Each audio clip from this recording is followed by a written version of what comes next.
तो दोस्तों, आप सभी को जय श्रीमन नारायण, जय श्री कृष्णा, राधे राधे। आज मैं आप सभी को अपने विवाह से संबंधित कुछ तथ्य बताना चाहूँगी, कुछ अपने मोमेंट्स बताना चाहूँगी। अभी मेरा विवाह 7 मई 2025 में हुआ था और आज है तारीख 4 नवंबर 2025। इसका मतलब है कि मेरे विवाह को अब 6 महीने होने जा रहे हैं। अभी हाल ही में मेरा विवाह हुआ था।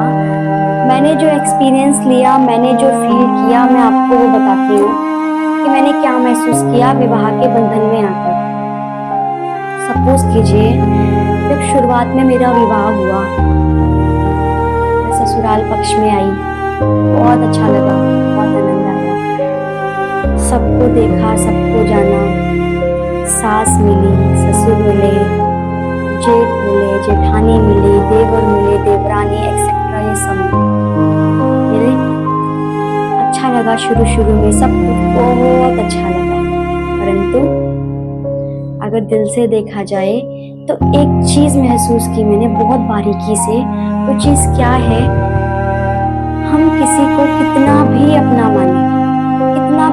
माने, सामने वाला हमें अपना मानता ही नहीं है। सामने वाले हमें अपना नहीं मानता है, लेकिन मुझे ये भ्रांति है कि सामने वाला मुझे अपना मानता है। मैंने माँ माना आपको, मैंने पिता माना आपको, मैंने भाई माना आपको, मैंने बहन माना आपको, मैंने सब कुछ किया आपके लिए, संभव प्रयास किया। यहाँ तक कि मैं कहूँ कि मैं आपके बारे में सब कुछ जानती थी, सबके बारे में सब कुछ जानती हूँ। फिर भी मैंने आपको एक्सेप्ट किया, उस चीज़ को समझा, उस चीज़ को जाना, ऑब्जर्व किया कि हाँ, रिश्ते कैसे बचाए जाते हैं, रिश्तों में अपनापन कैसे लाया जाता है। पर मुझे क्या महसूस हुआ कि मैंने तो बहन माना, मैंने तो भाई माना, लेकिन सामने से क्या रिप्लाई आता है कि खून के रिश्ते महत्वपूर्ण होते हैं। आप अच्छा कर रहे हैं वो महत्वपूर्ण नहीं है, खून के रिश्ते महत्वपूर्ण है। आप मेरी बहन थोड़ी हैं, आप मेरे भाई थोड़े हैं जो मैं आपके साथ रिश्ता निभाऊं। हाँ, आपसे सहायता ले ली, अब आपकी मुझे जरूरत ही नहीं है। बार बार आपसे सहायता लेंगे, लेकिन फिर भी ऐसा दिखाएंगे कि मानो आपसे तो हमें काम ही नहीं है, आप तो हमारे सामने कुछ नहीं है, हमारे लिए तो लोग ही बहुत बढ़िया हैं, हमारे तो अपने लोग हैं। मैंने महसूस किया है। लोग कहते हैं सास को मां नहीं मानते। अरे यहाँ मान के भी देखा गया है। क्या महसूस हुआ? अपनी बेटी सबसे अच्छी है, बाकी बहू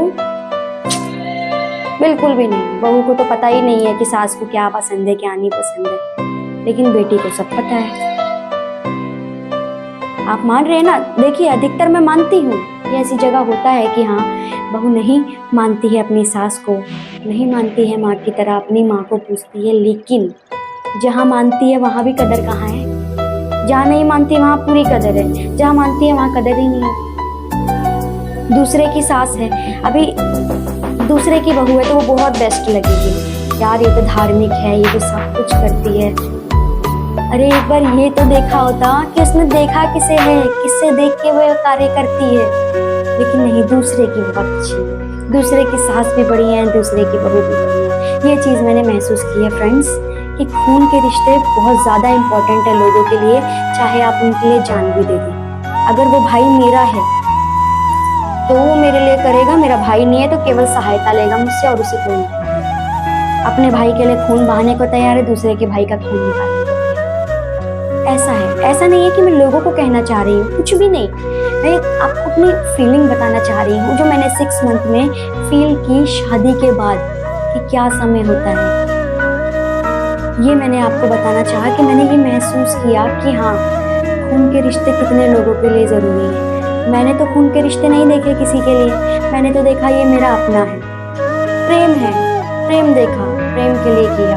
परंतु सामने से ये रिप्लाई आता है कि खून के रिश्ते महत्वपूर्ण हैं। आप चाहे कितनी भी जान दे लें, तो खून का रिश्ता जान भी ले लें, कोई फ़र्क नहीं पड़ता भाई, लेकिन तुम जान लुटाओगे तो तुम्हारी जान ले ली जाएगी।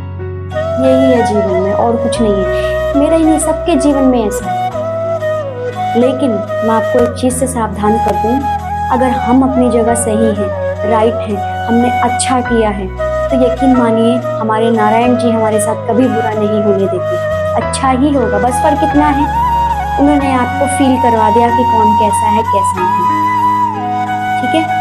क्योंकि देखिए कुछ चीजें होती हैं जो वो चीज होने के बाद पता चलती है, जैसे विवाह होने के बाद ही पता चलता है ना कि रिश्ते क्या है क्या नहीं है।